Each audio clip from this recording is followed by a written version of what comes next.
صلیبیوں کے بحری بیڑے اور افواج کو بحر روم میں غرق کر کے صلاح الدین ایوبی ابھی مصر کے ساحلی علاقے میں ہی موجود تھا۔ 7 دن گزر گئے تھے، صلیبیوں سے تاوان وصول کیا جا چکا تھا، مگر بحر روم ابھی تک بچے کچے بحری جہازوں کو، کشتیوں کو نگل اور انسانوں کو اگل رہا تھا۔ صلیبی ملاح اور سپاہ جلتے جہازوں سے سمندر میں کود گئے تھے۔ دور سمندر کے وسط میں 7 روز بعد بھی چند ایک جہازوں کے بادبان پھڑ پھڑاتے نظر آتے تھے۔ ان میں کوئی انسان نہیں تھا۔ پھٹے ہوئے بادبانوں نے جہازوں کو سمندر کے رحم و کرم پر چھوڑ دیا تھا۔ صلاح الدین ایوبی نے ان کی تلاشی کے لیے کشتیاں روانہ کر دی تھیں اور ہدایات دی تھیں کہ اگر کوئی جہاز یا کشتی کام کی ہو تو وہ رسوں سے گھسیٹ لائیں، اور جو اس قابل نہ ہو ان میں سے سامان اور کام کی دیگر چیزیں نکال لائیں۔ کشتیاں چلی گئی تھیں اور جہازوں سے سامان لایا جا رہا تھا۔ ان میں زیادہ تر اسلحہ اور کھانے پینے کا سامان تھا یا لاشیں۔ سمندر میں لاشوں کا یہ عالم تھا کہ نہریں انہیں اٹھا اٹھا کر ساحل پر پٹک رہی تھیں۔ ان میں کچھ تو جلی ہوئی تھی اور کچھ مچھلیوں کی کھائی ہوئی۔ بہت سی ایسی تھی جن میں تیر پیوست تھے۔ صلاح الدین ایوبی نے صلیبیوں کے تیروں، نیزوں، تلواروں اور دیگر اسلحہ کا معائنہ بڑی غور سے کیا تھا اور انہیں اپنی اسلحہ کے ساتھ رکھ کر مضبوطی اور مار کا مقابلہ کیا تھا۔ زندہ لوگ بھی تختوں اور ٹوٹی ہوئی کشتیوں پر تیرتے ابھی تک سمندر سے باہر آ رہے تھے۔ ان بھوکے، پیاسے، تھکے اور ہارے ہوئے لوگوں کو لہریں جہاں کہیں ساحل پر لا پھینکتی تھیں، وہ وہیں نڈھال ہو کر گر پڑتے اور مسلمان انہیں پکڑ کر لاتے تھے۔ ساحل کی میلوں لمبائی میں یہی عالم تھا۔ صلاح الدین ایوبی نے اپنی سپاہ کو مصر کے سارے ساحل پر پھیلا دیا تھا اور انتظام کیا تھا کہ جہاں بھی کوئی قیدی سمندر سے نکلے اسے وہیں خشک کپڑے اور خوراک دی جائے، اور جو زخمی ہوں ان کی مرہم پٹی بھی وہیں ہو جائے۔ اس اہتمام کے بعد قیدیوں کو ایک جگہ جمع کیا جا رہا تھا۔ صلاح الدین ایوبی گھوڑے پر سوار ساحلی علاقے میں گھوم پھر رہا تھا۔ وہ اپنے خیمے سے کوئی 2 میل دور نکل گیا۔ آگے چٹانی علاقہ آ گیا۔ چٹانوں کی ایک سمت سمندر اور عقب میں صحرا تھا۔ یہ سرسبز صحرا تھا جہاں کھجور کے علاوہ دوسری اقسام کے صحرائی درخت اور جھاڑیاں تھیں۔ صلاح الدین ایوبی گھوڑے سے اترا اور پیدل چٹانوں کے دامن میں چل پڑا۔ محافظ دستے کے 4 سوار اس کے ساتھ تھے۔ اس نے اپنا گھوڑا محافظوں کے حوالے کیا اور انہیں وہیں ٹھہرنے کو کہا۔ اس کے ساتھ 3 سالار تھے۔ ان میں اس کا رفیق خاص بہاؤالدین شداد بھی تھا۔ وہ اس مورکے سے ایک ہی روز پہلے عرب سے اس کے پاس آیا تھا۔ انہوں نے بھی گھوڑے محافظوں کے حوالے کیے اور سلطان کے ساتھ ساتھ چلنے لگے۔ موسم سرد تھا، سمندر میں تلاطم نہیں تھا۔ لہریں آتی تھیں اور چٹانوں سے دور ہی سے واپس چلی جاتی تھیں۔ ایوبی ٹہلتے ٹہلتے دور نکل گیا اور محافظ دستے کی نظروں سے اوجھل ہو گیا۔ اس کے آگے اور پیچھے بائیں طرف اونچی اونچی چٹانیں اور دائیں طرف ساحل کی ریت تھی۔ وہ ایک چٹان پر کھڑا ہو گیا جس کی بلندی 2 یا 2.5 گز تھی۔ اس نے بحر روم کی طرف دیکھا۔ یوں معلوم ہوتا تھا جیسے سمندر کی نیلاہٹ سلطان ایوبی کی آنکھوں میں اتر آئی ہو۔ اس کے چہرے پر فتح و نصرت کی مسرت تھی۔ اس کی گردن کچھ زیادہ ہی تن گئی تھی۔ اس نے ناک سکیڑ کر کہا، کس قدر تعفن ہے۔ اس کی اور سالاروں کی نظریں ساحل پر گھومنے لگیں۔ پھڑ پھڑانے کی آوازیں سنائی دی اور پھر ہلکی ہلکی چیخیں اور سیٹیاں سی سنائی دیں۔ اوپر سے 3-4 گدھ پر پھیلائے اترتے دکھائی دیے اور چٹان کی اوٹ میں جدھر ساحل تھا اتر گئے۔ ایوبی نے کہا، لاشیں ہیں۔ ادھر گیا تو 15-20 گز دور گدھ 3 لاشوں کو کھا رہے تھے۔ ایک گدھ ایک انسانی کھوپڑی پنجوں میں دبوچ کر اڑا اور جب فضا میں چکر کاٹا تو کھوپڑی اس کے پنجوں سے چھوٹ گئی اور صلاح الدین ایوبی کے سامنے آ گری۔ کھوپڑی کی آنکھیں کھلی ہوئی تھیں، جیسے صلاح الدین ایوبی کو دیکھ رہی ہوں۔ چہرے اور بالوں سے صاف پتہ چلتا تھا کہ یہ کسی سلیبی کی کھوپڑی ہے۔ ایوبی کچھ دیر کھوپڑی کو دیکھتا رہا، پھر اس نے اپنے سالاروں کی طرف دیکھا اور کہا،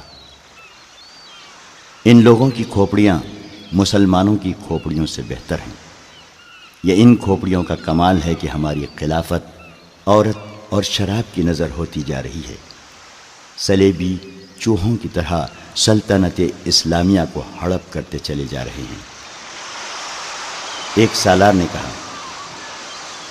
اور ہمارے بادشاہ انہیں جزیہ دے رہے ہیں۔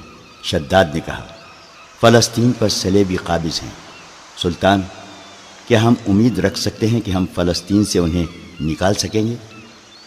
خدا کی ذات سے مایوس نہ ہو شداد، صلاح الدین نے کہا، ہم اپنے بھائیوں کی ذات سے مایوس ہو چکے ہیں۔ ایک اور سالار بولا، تم ٹھیک کہتے ہو۔ سلطان ایوبی نے کہا، حملہ جو باہر سے ہوتا ہے اسے ہم روک سکتے ہیں۔ کیا تم میں سے کوئی سوچ بھی سکتا تھا کہ کفار کے اتنے بڑے بحری بیڑے کو تم اتنی تھوڑی طاقت سے نظر آتش کر کے ڈبو سکو گے؟ تم نے شاید اندازہ نہیں کیا کہ اس بیڑے میں جو لشکر آ رہا تھا وہ سارے مصر پر مکھیوں کی طرح چھا جاتا۔ اللہ نے ہمیں ہمت دی اور ہم نے کھلے میدان میں نہیں بلکہ صرف گھات لگا کر اس لشکر کو سمندر کی تہہ میں گم کر دیا۔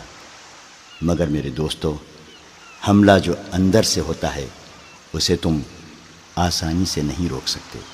جب تمہارا اپنا بھائی تم پر وار کرے گا تو تم پہلے یہ سوچو گے، کیا تم پر واقعی بھائی نے وار کیا ہے؟ تمہارے بازو میں اس کے خلاف تلوار اٹھانے کی طاقت نہیں ہوگی۔ اگر تلوار اٹھاؤ گے اور اپنے بھائی سے تیغ آزمائی کرو گے تو دشمن موقع غنیمت جان کر دونوں کو ختم کر دے گا۔ وہ آہستہ آہستہ ساحل پر چٹان کے ساتھ ساتھ جا رہا تھا۔ چلتے چلتے رک گیا، جھک کر ریت سے کچھ اٹھایا اور ہتھیلی پہ رکھ کر سب کو دکھایا۔ یہ ہتھیلی جتنی بڑی سلیب تھی وہ سیاہ لکڑی کی بنی ہوئی تھی۔ اس کے ساتھ ایک مضبوط دھاگا تھا۔ اس نے ان لاشوں کے بکھرے ہوئے اعضاء کو دیکھا جنہیں گدھ کھا رہے تھے، پھر کھوپڑی کو دیکھا جو گدھ کے پنجوں سے اس کے سامنے گری تھی۔ وہ تیز تیز قدم اٹھاتا کھوپڑی تک پہنچ گیا۔ 3 گدھ کھوپڑی کی ملکیت پر لڑ رہے تھے۔ صلاح الدین ایوبی کو دیکھ کر پرے چلے گئے۔ صلاح الدین ایوبی نے سلیب کھوپڑی پر رکھ دی اور دوڑ کر اپنے سالاروں سے جا ملا۔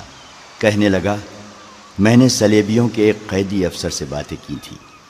اس کے گلے میں بھی جو سلیب تھی، اس نے بتایا کہ سلیبی لشکر میں جو بھرتی ہوتا ہے اس سے سلیب پر ہاتھ رکھ کر حلف لیا جاتا ہے کہ وہ سلیب کے نام پر جان کی بازی لگا کر لڑے گا اور وہ روئے زمین سے آخری مسلمان کو بھی ختم کر کے دم لے گا۔ اس حلف کے بعد ہر لشکری کے گلے میں سلیب لٹکا دی جاتی ہے۔ یہ سلیب مجھے ریس سے ملی ہے، معلوم نہیں کس کی تھی۔ میں نے اس کھوپڑی پر رکھ دی تاکہ اس کی روح سلیب کے بغیر نہ رہے۔ اس نے سلیب کی خاطر جان دی ہے۔ سپاہی کو سپاہی کے حلف کا احترام کرنا چاہیے۔ سلطان، شداد نے کہا، یہ تو آپ کو معلوم ہے کہ سلیبی یروشلم کے مسلمان باشندوں کا کتنا کچھ احترام کر رہے ہیں۔ وہاں سے مسلمان بیوی بچوں کو ساتھ لے کر بھاگ رہے ہیں۔ ہماری بیٹیوں کی آبرو لوٹی جا رہی ہے۔ ہمارے قیدیوں کو انہوں نے ابھی تک نہیں چھوڑا۔ مسلمان جانوروں کی سی زندگی بسر کر رہے ہیں۔ کیا ہم ان عیسائیوں سے انتقام نہیں لیں گے؟ انتقام نہیں، صلاح الدین ایوبی نے کہا، ہم فلسطین لیں گے، مگر فلسطین کے راستے میں ہمارے اپنے حکمران حائل ہیں۔ وہ چلتے چلتے رک گیا اور بولا، کفار نے سلیب پر ہاتھ رکھ کر سلطنت اسلامیہ کے خاتمے کا حلف اٹھایا ہے۔ میں نے اپنے اللہ کے حضور کھڑے ہو کر اور ہاتھ اپنے سینے پر رکھ کر قسم کھائی ہے کہ فلسطین ضرور لوں گا اور سلطنت اسلامیہ کی سرحدیں افق تک لے جاؤں گا۔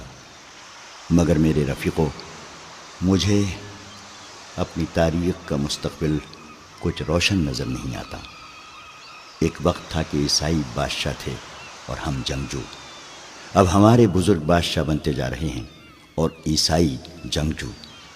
دونوں قوموں کا رجحان دیکھ کر میں کہہ رہا ہوں کہ ایک وقت آئے گا جب مسلمان بادشاہ بن جائیں گے مگر عیسائی ان پر حکومت کریں گے۔